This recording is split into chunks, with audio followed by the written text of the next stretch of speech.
see where freedom is alive. You hear shots ring from the woods. Take on 45. Life is good.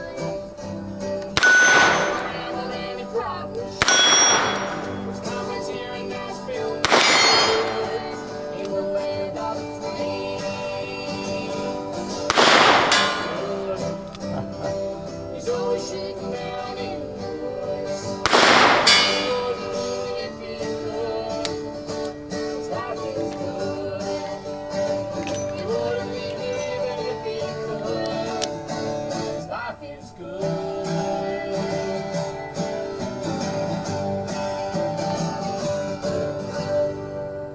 Yes, Hickok 45, your internet shooting companion, coming to you from the beautiful hills of Tennessee. Tennessee, the home, Alvin York, and Dave Ramsey. Is that a little bit of a juxtaposition? Yeah. Oh well, just anybody I can think of, right? So you're in Tennessee today, here with the ticks, the bugs, the mosquitoes, whatever. Although it feels a little bit like fall, so maybe not quite as bad for you. Maybe not as humid for you as it has been for all of us who live here, right? So we're glad to see you here. And 140, right? Yeah, 140 times. Wow, in a row. Wow, that's pretty amazing. Pretty amazing. Which reminds me, I got to do a backup, well, or at least record myself out shooting, and then have that to post. I'd hate for y'all to go a Sunday morning without me, you know. I might have to go without you, but I'd hate for you to go without me, right? Because I'm, whatever, traveling or something, indisposed, who knows what else. But so anyway, if I do pop up one morning on a Sunday morning, and maybe I don't even have a date on the target or something, or whatever, it's kind of I'm on the road or something, okay? And I had something to post. A day when I just came out and shot. Believe it or not, I do this probably on average a couple of times a week. I just don't bring the camera out. I come out and do some shooting, either the other range, this one, or one gun or two guns, or sight in something or whatever I'm doing. So I do need to do that. So anyway, here we are. Wow, it's hard to believe. September, isn't it? September, here it is already. Moving into the fall. I hate to see cold weather come. I don't mind 40, 50-ish, you know, just down in the 20s and freezing. It's not as much fun, or rainy. In Tennessee, we don't get as much snow. Sometimes we get no snow for an entire winter. But it's usually, we get a lot of rain, you know, and muddy mess, you know, more than I like. Not all through the winter, but more than I like. Because, you know, I like to be out here enjoying the outdoors, the woods. And I'll prefer it with the leaves on. I prefer it with dry ground, really. It's one of the attractions out west. I love the west and the dryness of it. Now, some of you don't. You hate it probably. You live there. But I don't know, just my mother must have stuck my head in the mud when I was young or something, because I just don't enjoy mud. I mean, I used to make pottery out of it. I've got a clay pot, a mud pot I made. I was showing my grandson a few weeks ago. I made when I was 5 years old, young as he is, younger. You know, I kept it painted over the years, different colors, and yeah, it's a real masterpiece. But yeah, made when I was 5, you know, just some mud. There wasn't no clay involved. Just, I don't know, clayish mud, whatever, when we lived in Erlanger, Kentucky. Down the drainage creek we used to play in. And yeah, it is when you're a kid. Which I still am, so I know how it is still. So, but anyway, I just like dry ground. You know, I don't know, is that freakish? Is that odd? I just prefer dry ground. Fortunately, most of my place drains really well. For example, it rained yesterday, but it's pretty dry. You know, it does drain. If I ever get flooded totally, now I know you can get flood locally, you know, in your basement, different things like that. But if you ever see this place right here, which you won't, like with water standing or something. Well, you won't, because you'll be gone by then, because I'm on a ridge. And now I'm on a ridge on this ridge, more or less. But anyway, how to get off on all that. Glad to have you here. You saw the target. I put a bullet on it, and you saw what I was shooting. Maybe some of you have been around know this is my 5-screw Model 10, pre-Model 10, right? Let's see. Oh gosh, I meant to look it up. This one is 50, early 50s. I forget now. I have to look at the video we did on it. But yeah, this is nice. For those of you who know these things or don't know these things, you know, pin and recess. Well, not recess, because it's a 38. They didn't recess the 38. It's just a 357. But this is an old Model 10, 38 special. Yeah, see the screw? You might have one of these Model 10. See the screw in the up in the trigger guard. Unless you have one of these, but most of them don't have that. They have to be older and most of them don't have a screw right there either. All right. So, you know, pinned barrel. So those are some things that Smith & Wesson used to do to the revolvers. And, you know, gradually, as we know, with the evolution of technology, things change. We don't need all these screws. We don't need that pin in the barrel.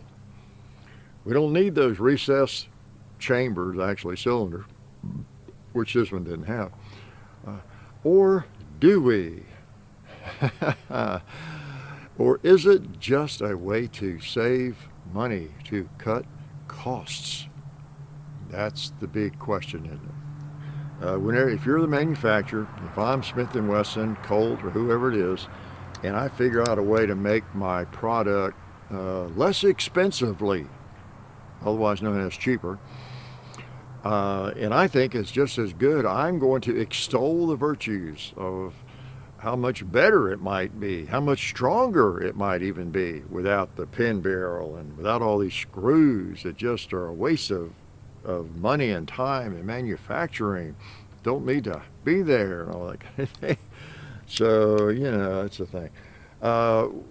Be that as it may, whether those screws, the pin, any of that's needed, they still are the mark of an older gun, you know, just like any product, cars or whatever.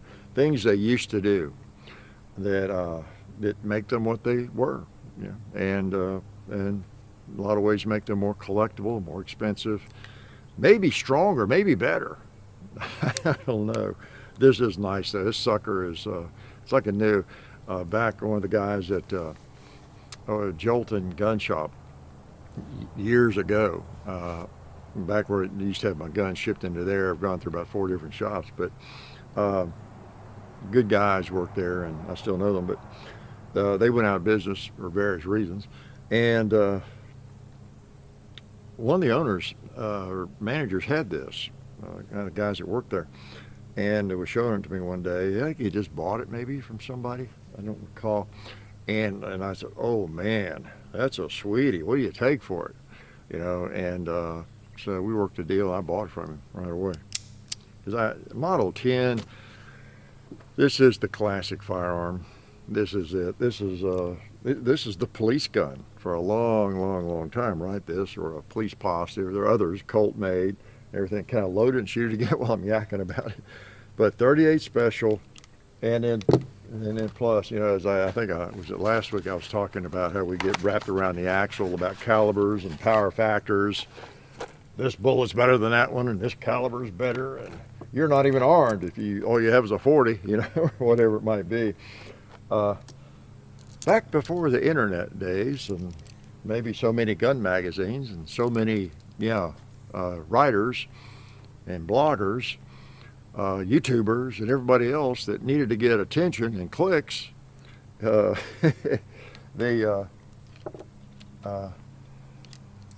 wasn't a lot said. I recall about how horrible. Of course, I wasn't, around the 30s or 40s. But it wasn't a gigantic debate about bullets like this, round nose lead bullets, 38 special, about it being such a weak baby cartridge, useless, totally useless. You know, it was just, wow, a bullet, 38 special, ooh, more powerful than 38 long or whatever, you know. 38, I mean, again, at one point, 38 special was a move up, just like 357 Magnum, you know, from a 38 regular, and more power, and smokeless powder, and 6 shots in everything it was chambered in, you know. So, you know, so we do worry about a lot of things that maybe we shouldn't. And that's the whole thing that I've talked about before in terms of defensive firearms use, okay? I mean, 99.99% of the shooting all of us do, of course, is, you know, is target range, enjoying firearms and the hobby and all that kind of thing. But the self-defense side of it is a small slice of it, isn't it? And one reason you have firearms, for defense against a lot of things, right? But fortunately, we don't have to do that very often, do we? Some people have done it, and it could be you or me at some point, but so it's just such a small splinter. I mean, it's almost undetectable, you know, on the scale, on the charts, the number of people have had to use a firearm in self-defense, even once, right? Thankfully. So the average guy or gal, usually guys, right, all the braggarts, is the average guy hanging out at the gun shop or on the internet now these days and pontificating on and on and on about the best cartridge and the worst cartridge, and this is not good, and that's good, and this is not good. You know, and even people who might train or people who are involved in this and intensely every day and that kind of thing. How many self-defense shootings have they been in with a variety of bullets and calibers and power factors where they defended their lives in the same way and had to put a bullet on somebody in the exact same place and have the experience of seeing what this one did versus this one versus a 40 versus a 30. You know, I mean, that's, of course, that's the way it goes, isn't it? The things we argue about the most in life are the things almost impossible to prove, right? I mean, you can come close, maybe. But so think about it. Things that we just, I mean, comes to mind.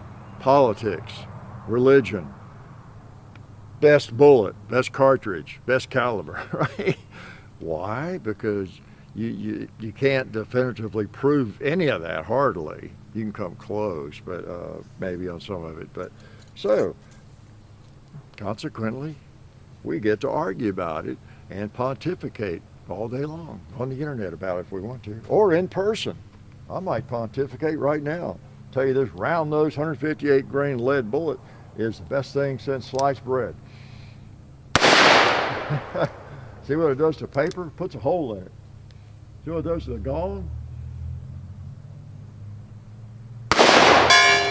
It rings it, so it's the best defense bullet out there, right? Look what it does to a 2-liter. Puts a hole in it. All right. Look what it does to a bowling pin. Nothing if you miss it. And that might be the best lesson. All right. Red plate? I missed that too. All right, settle down. So anyway, I didn't mean to get off on all that. I apologize. Speaking of pontificating, right? So anyway, don't forget the scammers. I mention every week. You know, in comments, right? And I see comments from people, and some of y'all's replies to me over the weeks. I've mentioned this, how you see it everywhere, and I saw one or two. There was a string of them. They got filtered out, I think. Maybe all of them. It was, instead of, what was it, Telegram at Haycock 45 or some made up, you know, site. It was Telegram at Colio Noir or something like. So I'm sure they're doing it to everybody. And but Yeah. So anyway, watch for that, and don't be gullible. Don't be gullible. Uh, if I don't talk about anything different, yeah, like going on with the channel, yeah, I'm going to talk about it on Sundays, right? And if if you are deprived in your life and don't watch the Sunday videos, I just feel sorry for you. And of course, I guess I don't feel sorry for anybody watching because you're not one of those deprived, right? So anyway, I want to thank Gun Fun Targets. You know, every now and then I like to thank them. They make these paper targets for us, okay, and send them out when we run out. Gun Fun Targets, great outfit. They make them for a lot of gun shops. You see them in gun shops all over the place. And of course, Ballistol, uh, uh, Talon grips. In fact, I brought I was going to try this. I was going to maybe put the suppressor on it, but maybe another time. Uh, the Glock 43, you know, Talon grips now, this company makes these little slide things, which I normally don't use, never have, but on this it's kind of slippery, and I put them on it. I don't like slippery slides, right? Slippery slides I don't like. Most of my Glocks are okay, and most of the guns now are okay. I got a couple of Glocks over that old, what was it, the early 2000s, the finish they put on these things. And actually, they've kind of gone back to it on Gen 5, and I don't like it. The serrations don't have the bite anymore. So anyway, I put them on that. And so anyway, don't forget about the scammers. And also want to say hi to the family I met at Culver's a few days ago. Okay, I don't know if you have a Culver's in your area. I have gotten not addicted, but I really like them. I don't know. I know my wife had talked about it, and maybe a year or two ago, how she liked them. We ate there one day, and it's good fish, good sandwich. Back when I was eating sandwiches and bread, you know, I remember that. And anyway, I discovered them in recent months because I've been searching around looking for the best burgers. You know, when you don't eat bread and you don't plain, except for maybe a little cheese, you know, like a steak, you know, then it ups the ante for the meat or the burger. You know, I've been eating, you know, whatever, burgers, fish sandwiches and things my whole life. I know better than anybody what a good piece of bread and the right dressing and lettuce and tomato and all that, boy, you can take a really boring burger, a bad one, and a fake one or whatever. You might not even notice it. You got all your favorite dressings and bread, all that. Well, when you just get it for the meat, and don't eat anything else, there's nothing else there, you know, then it ups it raises the bar, as you can imagine. And man, I hesitate to brag because I don't want y'all showing up and having a longer line, right? No, they make good burgers. Wow, that butter burger. I get it with cheddar cheese. They have a choice of cheese. You don't have to take the old American cheese, which is not real cheese, right? Is it? Anyway, good, man. Their fish is good. So anyway, there's my commercial for them. But anyway, ran into a family there the other day, eating. A young family, a couple of cute little girls, and troublesome, annoying little girls, I'm sure is what I suggested they were. I mean, how could you not be, right? If you're 9 or 10 or 11, right? It's just what you are. You're annoying, right? No, they were a sweet family, and it was good to run into y'all if you're all watching. And so anyway, I got off on all that, but well, one reason I ate there, I've eaten there again since then, so I can't get them off my mind if I'm in the neighborhood. What else? Well, let me shoot this again. Well, look what else I got out today. I decided to get out Dad's 22. I don't get 22s out often enough, do I? Dad's Revelation. Most of you, probably a lot of you, know the story. You've seen the video on this thing. Let's see, what is it? It's the Model 90, I always forget, 99. Revelation Model 99, made by High Standard. And I forget, it is the High Standard, and High Standard made these and sold them under their name. And then for Western Auto, this is the one that my mother bought for Dad on well, I was 10, but it was on 1960. It was Christmas, and I remember him opening it up, and it was 4-inch barrel. He took about and traded for this one, but he wanted a longer barrel. But I distinctly remember where I was sitting when he opened that up, a handgun, because we didn't own a handgun. I thought, ooh, so cool. And so I've been shooting this since I was 10.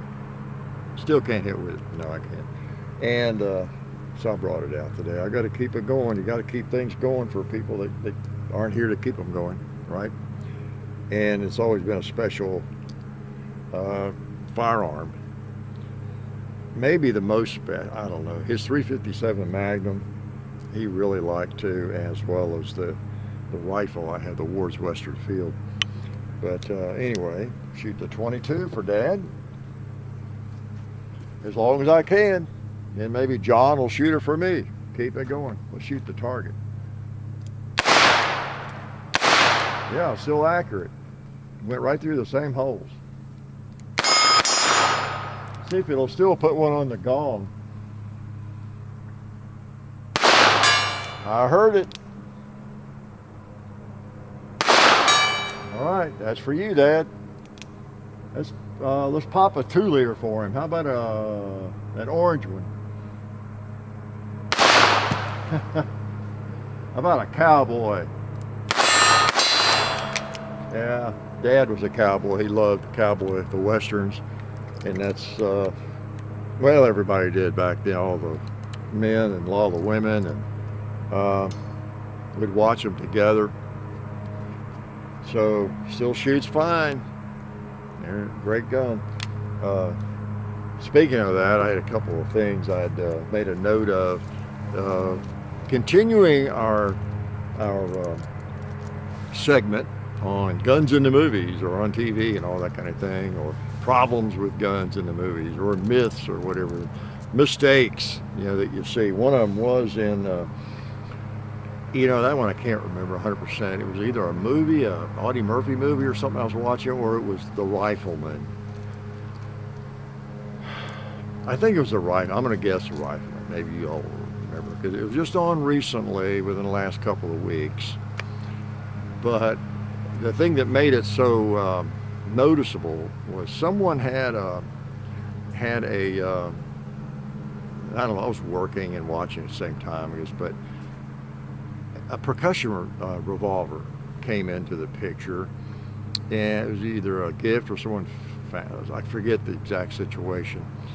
And what was interesting to me was, this is the 1870s or 1880, okay, the Western day. And I think it was Lucas McCain. I think that's what it was. And in The Rifleman. And Mark had it, or someone was showing him, or something like that. I think that was it. And Lucas didn't know how it worked. Wasn't sure how it worked, how it loaded or anything like that. And there were comments made about it. Yeah, I didn't see one of those in years. That goes back. It's back in the old days kind of thing. And I don't know how that works, all this kind of thing. And I thought, wait a minute, Lucas, it's, people were probably still carrying them, They didn't just go away. Just like people are still carrying things that you would consider obsolete. Not that a 1911 is obsolete, but a lot of people, millions of people, carry those things and shoot them. It's not like just because there's something newer, the old stuff is going away. And then plus it was less expensive. And can you imagine in 1880 even, late 70s, 1870s, and for your information, that's like 8 or 10 years after the popular cartridge guns are out, of course. There were probably so many guys and people that were had no money, and those things didn't go away, the percussion revolvers. So I bet you in almost any town in America, in the West, whatever, in 1875, 1880, and people carrying guns or had them in their toolbox or on their buckboard or wherever, handguns, you could have found probably 10% of gun packers had some old percussion gun, some small one or a large one, or an 1860 Army or Hickok carried those Navy Colts up into the late 70s, I think. Well, no, he died in 76. So, but he carried those things for a long time. He had some others too, but you know, it's not like they were worthless. It's those 6 shots that are important, or there's 5. You know, they're going to keep you alive. And for the first 5 or 6 shots, just like a revolver today, you know. And so anyway, that was really a mistake. It made Lucas look bad. And I'm pretty sure that's what it was. If it wasn't him, if I'm wrong, it was another star, someone who should have known better. I think it was Lucas McCain. Okay, it made him look bad. You don't know what a percussion gun is. Okay, that's interesting. Yeah. So especially a gun guy, you know, everybody would have known. You know, I mean, the seamstress working the female working the sewing shop in North Fork would have known, you know, what that was and kind of how it worked, and might have owned one, you know. So that was one that got me. And then another one was I just thought I'd bring it up. Hey, especially I got a revolver out here. I watched part of Dirty Harry again. I finished it, and I was reminded. I knew about it. I brought it up maybe to you all somewhere through the years. But the mistake early on, you know, that classic, that great scene where the guys are robbing a bank, you know, early on, and he comes out, he's having a hot dog or something over there in the cafe the diner across the street. He comes out, where all the famous line is, you know, did he shoot 5 or did I shoot 6? He shoots these guys coming out of the bank, and the car coming at him, you know, boom, you know, and it wrecks and breaks the fire hydrant and all that. You know the scene. Well, then he walks over to the guy lying on the ground, remember? And the guy's not dead, and he's acting like he might grab a shotgun. He's trying to decide whether to or not, and all that sort of thing. And Dirty Harry brings the gun up, and, well, I know what you're thinking. Did I fire 5 or 6 that line and all that? And then you got to ask yourself, do you feel lucky, punk? And then I guess the bad guy releases he doesn't go for the gun or whatever. Dirty Harry kicks it away or something, or grabs it. But anyway, Dirty Harry starts to walk away. And the guy says, I got to know. In other words, I got to know whether you fired 5 or 6. Whether I could have grabbed that shotgun safely or not, and maybe gotten out of this, in other words. And so Dirty Harry, and unless we were counting, you know, you and I don't really know either for sure, maybe, unless we were really watching, especially the first time you saw it at the theater. Right? And so he comes back and says, well, I can help you with that. Did I fire 5 or 6? And of course he knows he fired 6, so he's not going to kill him. He pulls the gun up, aims it at him, and of course the guy, his eyes get big. So Dirty Harry pulls up the gun. Here's the mistake, and many of you already know what I'm going to say. So the camera's behind Harry. He cocks it, aims at him, and then the camera is in front of him. You know, his set comes on, but it's all the same action. He cocks it, and then when the camera's from the front picks him up, you always you're going to pull the trigger on him. So then he pulls the trigger, but it's double action. You can see the cylinder turn. So if you didn't know that, no charge for that. But so anyway, they flubbed up there a little bit. So because he cocked it and then pulled the trigger on him. You know, in terms of his motion, it was supposed to just be a matter of a second or something. Like cock the hammer, boom, okay, click, nothing happens. But for your information, which most of you know, if you pull the trigger when the gun is cocked, you can see it, yeah, the cylinder is not going to move, right? But if it's not cocked, you pull the trigger, you're turning the cylinder. So the gun magically went from, in that scene, from kind of single action to double action when he actually pulled the trigger, all right? And most of you probably know that. You've seen that movie so many times. And that brings up another point, kind of. When these movies were made, like that's not what, 1971 or something or two, I brought this up a few times in these discussions with John. We talk about the producers, the directors, the writers of a movie, they didn't know about VCRs and all that at the time.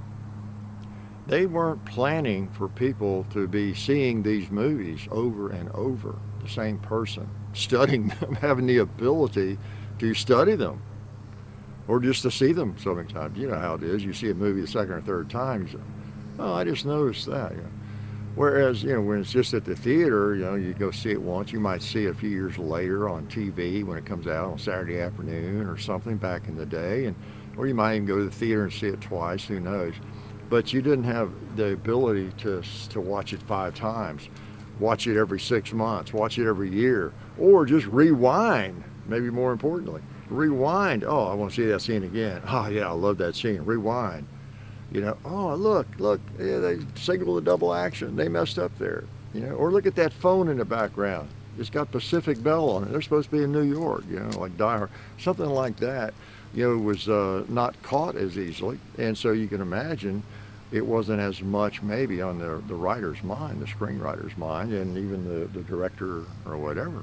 They didn't realize, they didn't know their movies were going to get so scrutinized 10, 20, 50 years later, you know, with people having that ability, slow motion and everything.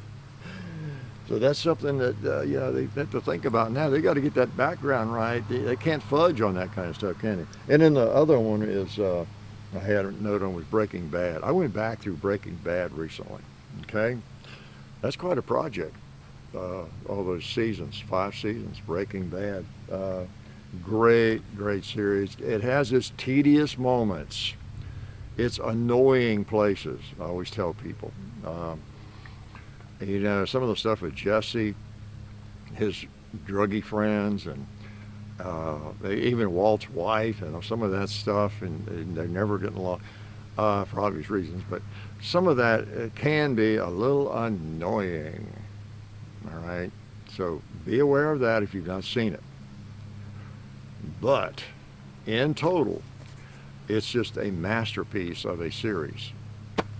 Yeah, series, or what you call it, I don't know, of a show. It really is. It's worth it. If you like that kind of thing, watch a few episodes. If you've never seen it, start at the beginning. It's on Netflix right now. And if you kind of feel yourself getting hooked, or yeah, this is kind of interesting, well, it's worth going through the whole thing. Okay, it is. And pay attention. Pay attention. It's not brain surgery, but pay attention. And it's very well written. It gets better as it goes along. It gets a little bit tighter as it moves along. By the time you get into the whatever 3rd, 4th, and 5th seasons, you'll really be spellbound in what's happening next and all that kind of thing. And you have the advantage of not having to wait next week to see what happens, right? And then, you know, Better Call Saul. That's going to be my next projects. Gosh, even that has been years since I saw the first episode of that. Better Call Saul, in some ways, is even better in terms of, I think, just the way it's written. Same writers and everything, but they just keep getting better and better. Different sort of thing, but it's really done well as well. So if you've not seen any of that, boy, you have a treat out there. You really do. Just be aware. I guess, unless it's just not your cup of tea. But you have, like, whatever it is, 5 or 6 years of Breaking Bad, 5 or 6 years, whatever it is, of Better Call Saul. You got 10 years or more in terms of, you know, equivalent seasons of just some of the best TV of that. This high quality for the most part, really high quality. I think it's just my opinion. But again, that's like colors or food and lots of things. You know, people, restaurants. One man's trash, another man's treasure. It's just that simple. But I've always taken the good and the bad with things, and if the good really outweighs the bad, I can live with the bad. You know, whether it's a president, a mayor, or a movie, whatever it is. Can I shoot this 38 special again? Now I've got some hollow point 38 plus P's in here. All right. Let's see if they're accurate enough to hit the red on this target. Yeah, all right. Pretty accurate.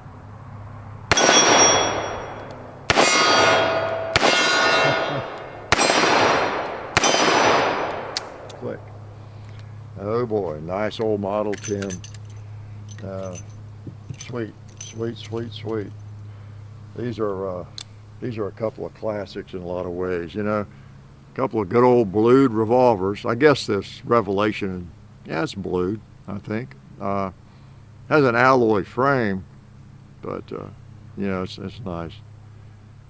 Oh, someone gave me a hard time about that. Come think of it, calling something alloy, you know, and I don't remember if it was one of those guys, you know how people can be, that they don't really look to videos to learn anything or enjoy them. They look for something they can disagree with or try to catch you at something, a gotcha. They're looking for a gotcha moment. That's what they're doing, right? That's why they watch videos.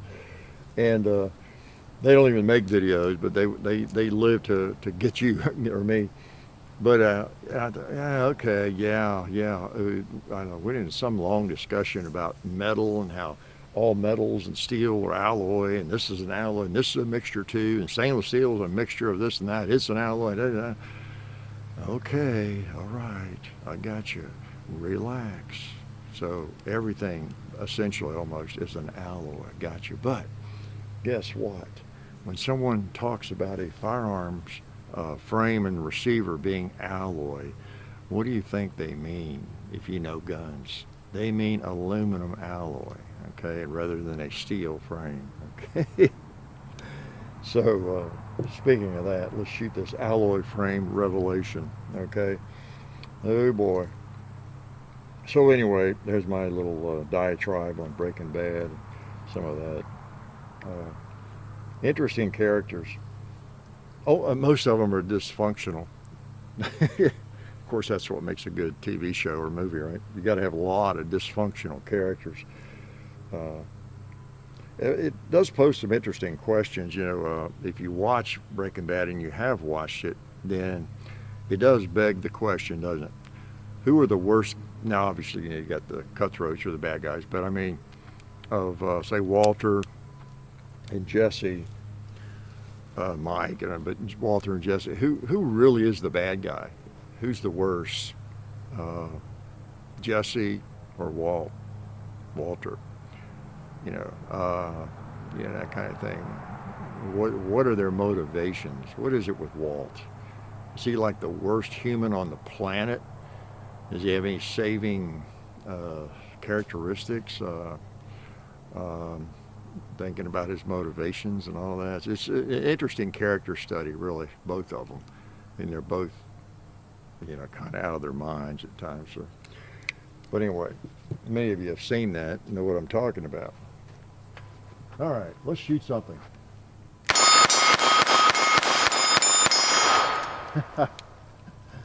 We used to do that. We ran so many rounds through this thing. We would take it out. I told you about the farm we moved to when I was 10. There was an old car. I think it was turned upside down, or maybe it wasn't. But it was in a pond, and they were used to fill in this pond. We had to haul away later, but I would take this gun out in a pocket full of ammo, or at least what I could afford, some ammo, and go there and shoot the doors in that car. It was in some old car in the pond, and a junker. And I mean, can you imagine being whatever 10 or 11, 12, and being able to take a handgun out in the woods like this and shoot an old car? You know, that was really, well, I did probably appreciate the joy in that. But it's also cool to have the exact same gun still, and still being goofy with it and shooting things maybe I shouldn't shoot. I haven't changed a lot, have I? So that's pretty neat. Pretty neat. I feel like I'm forgetting something important. Could that be? Not really. By the way, any of y'all bought a laser printer? I was at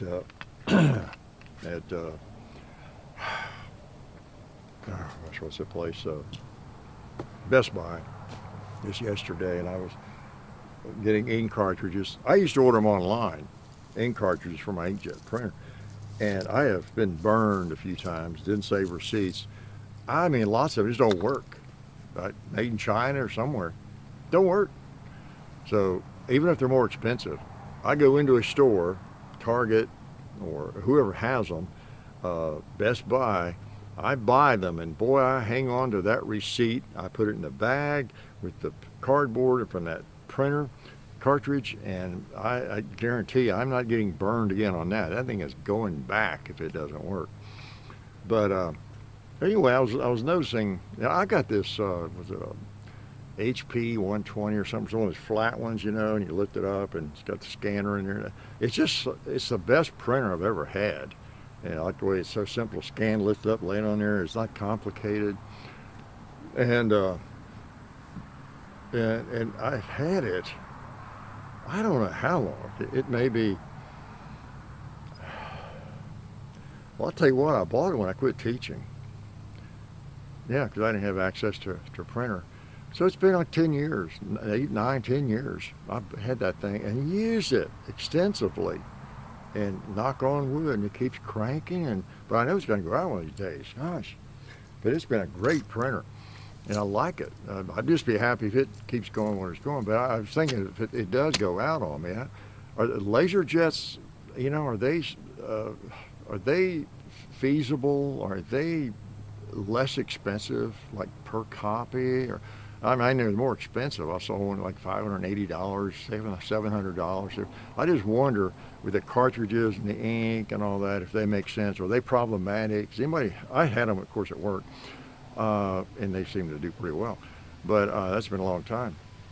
I just wonder if the ones designed for the home, you know, like does it make sense to spend like a couple times or even 3 times what you would pay for an inkjet printer just for your home office, and have a laser jet, and with the ink and the cartridge, I noticed one of the cartridges $119 for this one, and so I don't know how many printings you get. I'm not even researched it yet. I just wonder if anybody had experience with that. Made that switch from inkjet to a laser jet, because I thought by now that might be all anybody's using, but doesn't seem to be the case. So just trying to get information from you folks. Yeah, you know. What else? Well, we don't want to get too political, but oh my gosh, I'm hearing about these schools where they're requiring people to wear a face diaper. Students, can you believe that? What in the world? What in the world? We still have these safety freaks out there, these busybodies. When are they going to go away is what I'd like to know. Whew. Be planning to vote. Wow. If you are not registered, make sure you're going to vote, please. We got to get rid of the busybodies, the safety freaks. Please, please. We don't want that nightmare to return. So anyway, that reminds me of something that I saw in Gutfeld. I think it's been a couple of weeks now. He made a sort of profound observation about how the agencies that we used to trust so much, right? Federal agencies and that kind of thing, that we still want desperately to have respect for and trust in, whether it's the FBI, CIA, the IRS, and we want to trust those people as professionals, don't we? That gets harder and harder. And he was making a point of one way that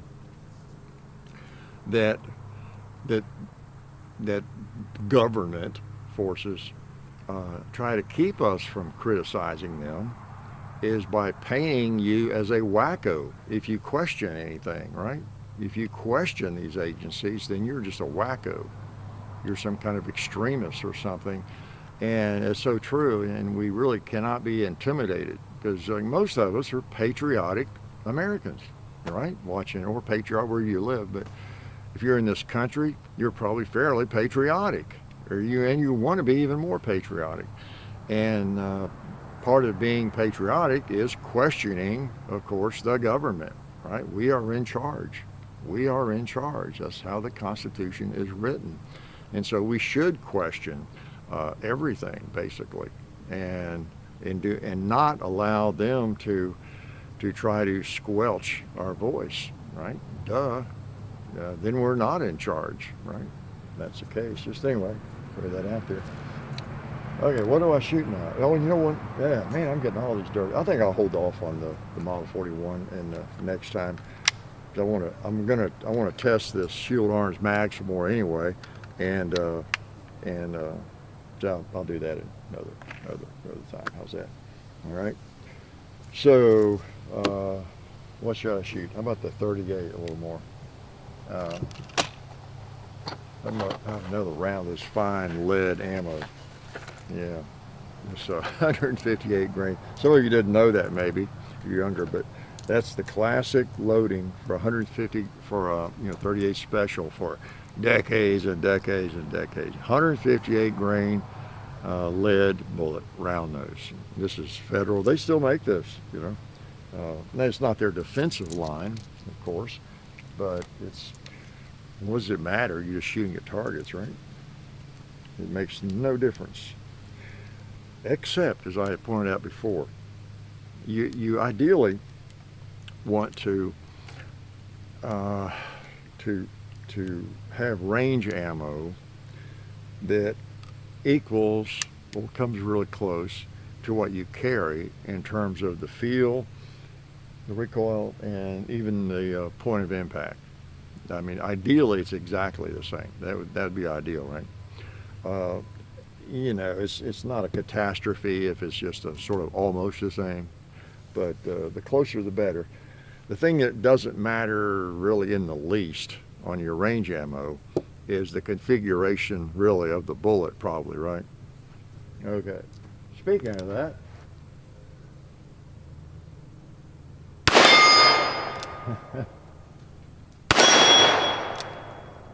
I think the gong needs another bullet.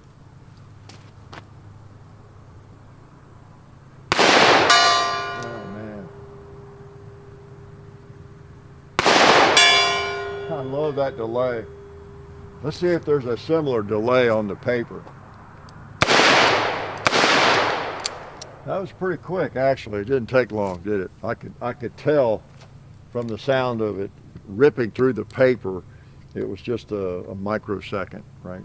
So, yeah, good old 38 special. You can have just as much fun with this as almost anything. In fact, in some ways more fun. Never let low capacity put you off too much. You know, it's a fun gun, a range gun, even a carry gun, really. But you know, be smart, be practical. You have common sense. You know, I mean, I like capacity as much as anybody. I really do. Praise on my mind when I don't have much. I confess, because it's so easy to have it nowadays, right? Capacity. There's an example right there. 15 rounds, you know, Glock. So it does prey on my mind too, if I don't have it. But do some research, and extensive research, and get me the numbers of concealed carriers in this country. How long we had concealed carry legal in this country? Oh, since I was in Florida before that, let's say roughly around 1990. So 30 years plus, concealed carry has been legal in many states, popular. That's a lot of years, 30 years with millions of people. So look me up all the defense cases that have occurred, righteous shootings, you know, people have defended their lives, and separate out the ones where the concealed carrier was killed or badly wounded because he just had 5 or 6 rounds instead of 10 or 15. I'm serious. I'm not being a smart aleck, really. I just would like to know how many of those are there. You know, see, I don't know. There might be 100, or might be 20. There might be none. So I don't know anybody, but so you just you just got to use your best judgment and carry what makes sense, to you based on your research, and the unusual could always happen, right? There could be something wandering right now. A bear, big bear, got loose from somewhere. It was being transported from Montana to a zoo in Florida. A grizz. The truck broke down over here. I don't even know it. I haven't heard the radio here in a while, hours. So maybe it broke down, it wrecked, and the grizz got loose. He's on his way up through these woods right now. And all I've got is a 38 special and a 22 long rifle. The unusual can happen, of course. So it just depends on how much care do you want to take. Okay. So doing some jacketed rounds through this. Clean it out a little bit. All right.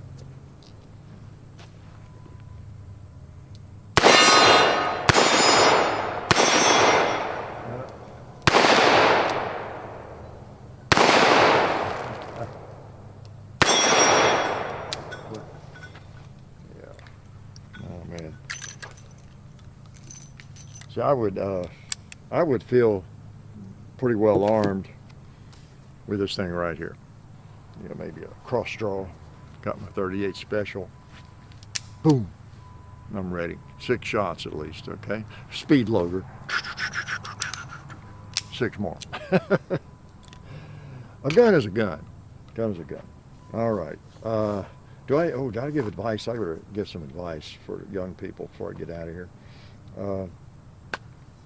How about just appreciate what you have? Appreciate your health. Because a lot of people don't have health, don't have good health, and a lot of it's their own making. But a lot of people are not healthy and don't have a family, sitting in prison right now, or whatever their situation might be, in a hospital dying, whatever the situation could be. A lot of people are, of course. So appreciate where you are if you're up walking around. And the old joke about people who are old, like I've heard about old people. I'm not old, of course, but now people ask, "How you doing?" And my tendency sometimes, if at the market or grocery, or say, "I'm fine, man. I'm above grass," or whatever, And I don't mean to imply that, wow, when you're as old as I am, you just have to be happy if you're up walking around. That is something we old wise guys say, boomers. That's just, but. A lot of people die of heart attack in their 40s, 50s, 60s. So, if you have reached a certain age, maybe you do appreciate being alive longer and being healthy, all that. You appreciate more, perhaps, and you say things like that. But I've always said things like that, and it's so true for anybody. If you're 22, and you're above the grass and you're walking around, you kind of won the lottery. I won the lottery. I'm up and healthy and moving around, and we all have.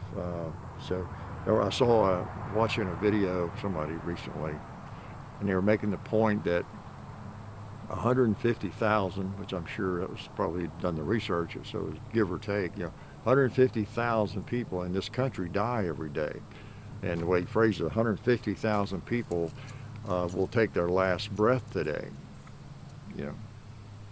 So, that's something to keep in mind.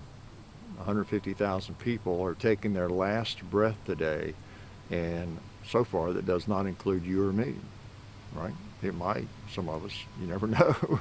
But 150,000 people taking their last breath on this planet today, and same tomorrow and the next day. So something to keep in mind. You did not take your last breath yesterday. Guess what? I figured that out, or you wouldn't be watching today. So, there's always a reason to not be too negative, all right? If you're, oh man, people are in, somebody's got all kinds of crazy stuff going on, probably listening and watching, right? You may be going through a divorce, you just got fired, your job's not going well, you're deep in debt, you just don't see a way out of it, or whatever it might be. And you may have 8 or 9 of those things going on. But start working on it. You know, the old line, you know, the first rule of getting out of a hole is to quit digging, you know, and just gradually start filling it back up. Slow but sure. Try to stay positive. Things will get better. And then keep in mind, too, you're not one of those 150,000 people, okay? And you are above the grass. And if you're alive, and especially if you're healthy, wow, things could be worse, right? So I don't know if that's a positive look on life or not, but it is something to keep in mind. It is something to keep in mind. I heard somebody years ago, decades ago, tell me the best advice he ever heard about, well, about avoiding suicide, not, you know, that kind of those thoughts and those things.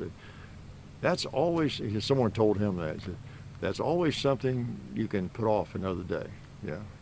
And that sounds like a really pessimistic way to look at that, but in a way, is it really? You can always do that tomorrow. You can always get more depressed tomorrow. Do something about it today, though, yeah. You're ready to jump off a bridge? Well, you're to that point. You can always do that tomorrow.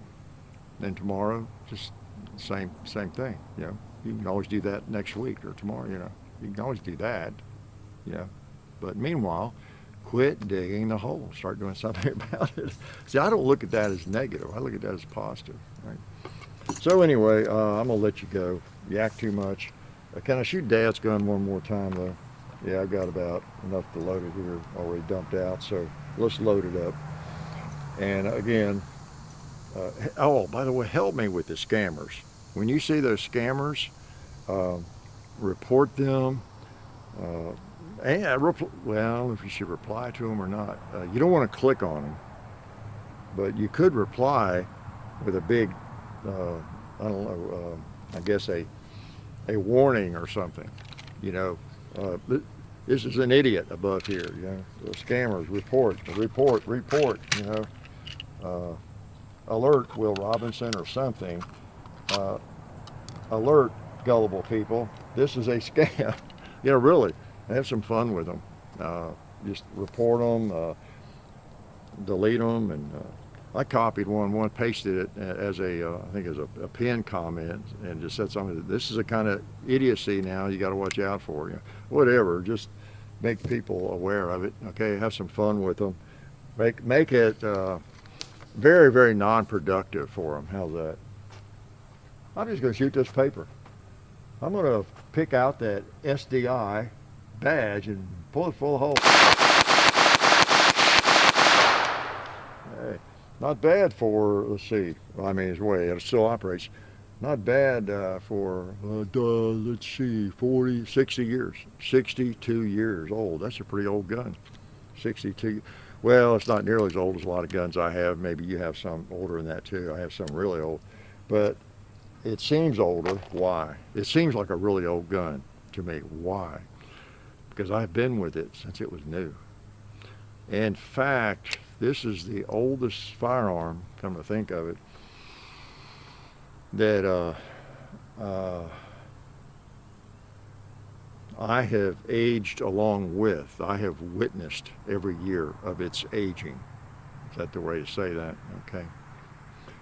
Dad already had the Ward's Western Field, you know, 22 rifle, so it's older than this, but I never knew it when it was new. I'm not sure what years. I think it was, I did look that up. I think it was like in the 40s. But as far as seeing a gun, the year it was bought, 1960, and then living with it and shooting it all that time, this one and my Model 29, you know, are the longest living firearms in that regard.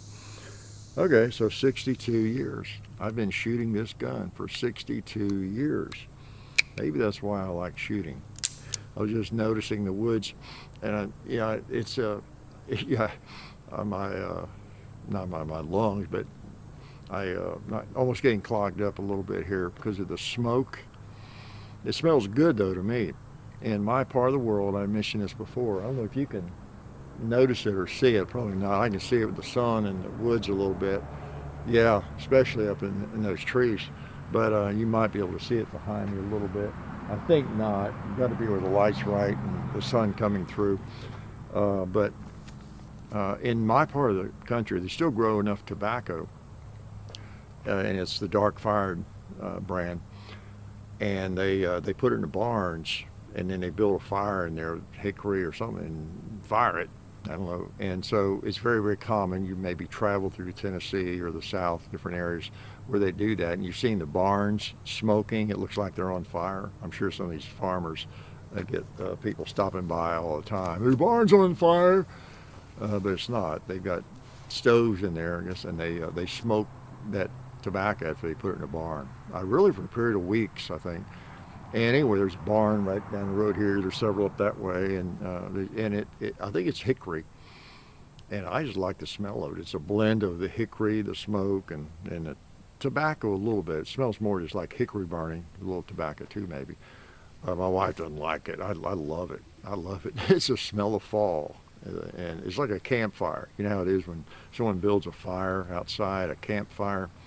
That's one of the neatest things about camping, isn't it? Have a campfire and the wood burning. Well, I just walk out on the porch and I've got that, this time of year in the fall.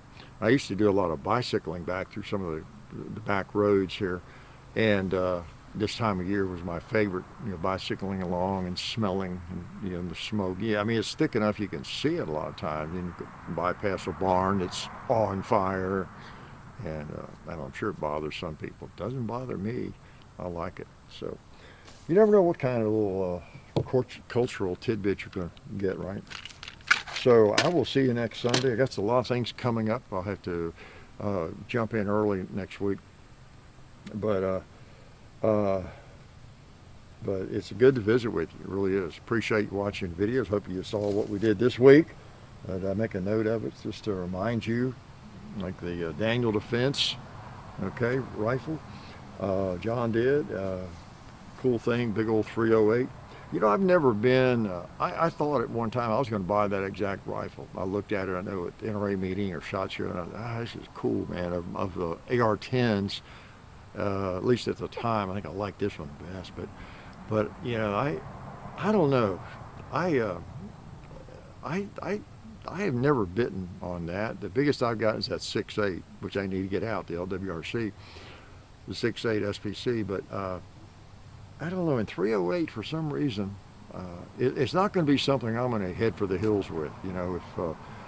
If I have to go to war, it's going to be a 5.56 or a 6.8 or something. And so I don't know. I prefer, if I'm going to have a rifle in 308, I just like an M14. I like more of a classic rifle, a Grand, an M14 or something like that. If I want that big old 30 caliber and a heavy gun, I don't want a really heavy AR type rifle. It's be like having a Glock that's like 5 pounds or something, or any of the polymer pistols. It just doesn't compute to have a heavy aluminum firearm, alloy. Oh, don't say alloy. But anyway, that 1911 big game hunt. What else we've done recently? The Spiker, the AK, the Chinese, of course. It was about a week before, I guess. But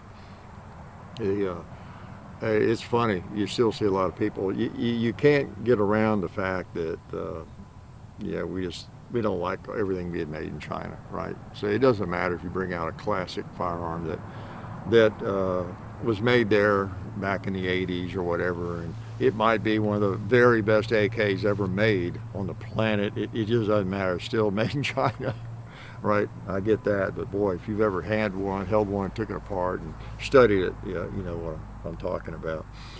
Which reminds me, maybe I'll wait till the video and talk about that, but I think it was Mr. Guns and Gear, video on some AK I caught recently, and I don't know how old the video was, I don't remember, but it was an AK video. Some guy, he made an off-the-cuff comment about the wood on this AK and something about it, and maybe it was his and it was knocked around or something, and he said something about if you find yourself refinishing the wood on an AK, you might need to check yourself, or I need to talk to you or something like that.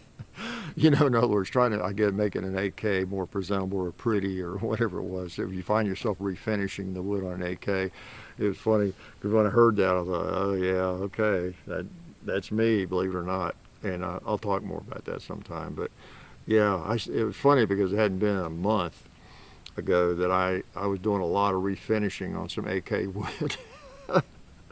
But I'll give more explanation of that.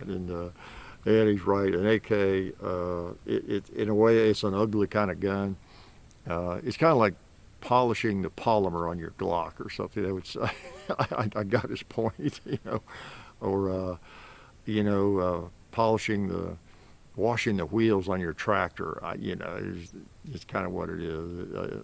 AK is definitely just a tool, you know, for throwing around, right? The problem is now some of them are so expensive that, you know, especially like that one and others, that, you know, you might find yourself doing things to dress them up or maintaining the value or something. But anyway, it was funny when he said that because he was talking to me, man. I'm guilty as charged, but just on one instance, which I'll talk about at some point. So anyway, I hope you're catching all the videos, again, about 3 or 4 every week, and just go to the channel and see what we're up to, and hope you stay subscribed. Make sure you are. I generally remind you on Gunstreamer and Facebook when we post, and post a link there and everything, which most of you already know about. And so we're hard at it as usual, and doing a lot of shooting, if you hadn't noticed, right? So we're glad you all come around, and really never take your support for granted. It's just keeps us going. And as I said many times, I enjoy running into you, like the family I talked about at Culver's. You know, they said, so I was eating, they said something to me and asked me, well, they figured out who I was, I think, and shook the hand and everything. But and they were eating, and I stopped on the way out and hassled their kids, you know, a little bit, and then they realized they weren't bothering me, and they wanted pictures and stuff. You know, I mean, I don't try to sneak away from people, and you know, I just really do, as I've said before. You all are the reason I get to shoot for a living, and so, you know, I'm always happy to say hi. I really am. Out and around a lot, and if you ever see me, be sure you say hi. Okay, I've got, you know, things I'm doing, of course, but I've always got time to say hi. Maybe even talk guns, you know, a little bit. But really do appreciate your support. And oh, one thing I didn't notice that. I did say, you know, I've talked a lot about nutrition. I did get to I don't know what you call it, a seminar, I guess, over at Creekwood High School. Did I mention this last week? Creekwood High School, and saw Dr. Dan Barry speak. Now, he is one of the luminaries, you know, in the nutrition world these days, and you see him online. He's a physician and is a really important spokesperson for just proper nutrition. He calls it the proper human diet, and you know, low carb, high fat. Now he has moved more into pure carnivore, I think, him personally, over the years, but basically just low carb, high fat, you know, eating and all that kind of thing. And he experienced that with his own patients over the years, 20 years or so, and the improvements that he saw and just people, you know, he sees. But anyway, he speaks around the country, and he's in Tennessee somewhere, and I bought tickets to his lecture or whatever a couple of months ago, and got to see him there at Creekwood High, so enjoyed that. Didn't get a chance to talk to him. I was hoping I would, but he was busy, and it was great to hear him. Sharp guy. I think his channel is Dan Barry MD or something like that, you know, but he's easy to find, you know, easy to find. So anyway, that was great. I will see you all later, okay? Because if I think of something else to ramble about, you'll never get out of here. Okay? You'll never get that pizza ordered. You'll never get the dinner. All right? So, thanks for watching, and you'd better be here next Sunday. Okay? If you expect me to come out, I expect you to come out. Life is good.